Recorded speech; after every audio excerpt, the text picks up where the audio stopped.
Dear students, today we discuss the last topic of projectile fired at certain angle में horizontal range.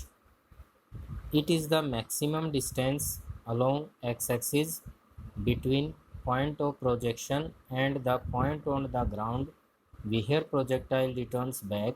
It is represented by r. ये जैसे कल मैंने आपको according to diagram बताया था कि हॉरिजॉन्टल रेंज हॉरिजॉन्टल डिस्टेंस क्या है।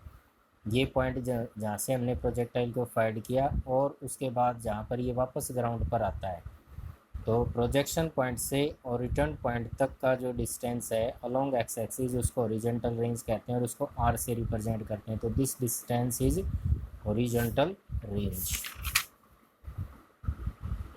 The magnitude of horizontal range R is obtained by using the relation. Distance कैसे निकालते हैं? डिस्टेंस निकालने का फार्मूला हो जाएगा वेलोसिटी इनटू में टाइम। वेलोसिटी निकालने का डिस्टेंस अपॉन टाइम, तो टाइम को इधर ले आएंगे तो क्या आ गया डिस्टेंस। हेयर डिस्टेंस है आर जो हमने फाइंड आउट करना है। वेलोसिटी है along x axis U cos theta और टाइम कंप्लीट टी हो जाएगा टोटल टाइम पीरियड ओ से ए तक पूरा टाइम कितना लिया तो capital T. So R is equal to क्या आ गया, यहाँ वैल्यू पुट करें velocity U cos theta into में टाइम पीरियड टी। टी की वैल्यू हमने निकाली हुई है 2u साइन थीटा अपॉन जी जो कि टाइम ऑफ लाइट था हमारा।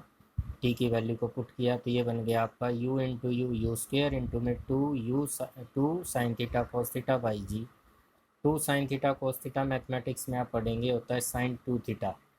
तो ये इक्वेशन हो गई R is equal to U square upon G into में sine 2 theta. We can get maximum horizontal range if any projectile is found fired in such a way that sin 2 theta is equal to 1। यदि sin 2 theta 1 हो तो उस case में आपका projectile आपकी जो horizontal range है वो मैक्सिमम हो जाएगी, यानी प्रोजेक्टाइल ने मैक्सिमम ओरिजेंटल डिस्टेंस कवर किया है।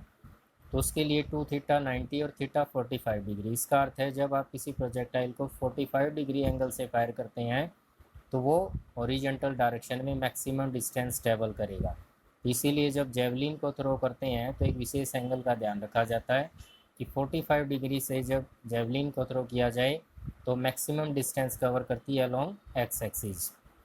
सो from equation we can write the value of maximum horizontal range which is given by R maximum क्या आ गई यू स्क्वायर अपॉन जी, क्योंकि साइन थीटा हमने क्या पुट किया वहाँ पर 45 किया तो साइन 2 थीटा 1 हो गया, तो इक्वेशन आ गई यू स्क्वायर अपॉन जी। तो मैक्सिमम ओरिजेंटल रेंज निकालने का ये फार्मूला आ गया यू स्क्वायर बाई जी। और सिंपल रेंज निकालनी है तो साथ में साइन 2 थीटा आ जाएगा, ये मैक्सिमम के लिए है। उसके बाद नेक्स्ट है uniform circular motion. The motion of an object is said to be uniform circular motion if it moves along a circular path with a constant speed. To describe a circular motion, we have to define the following types: time period and angular velocity. First है time period. The time taken by an object to complete one revolution around a circular path. It is represented by t and measured in second. ये time period की definition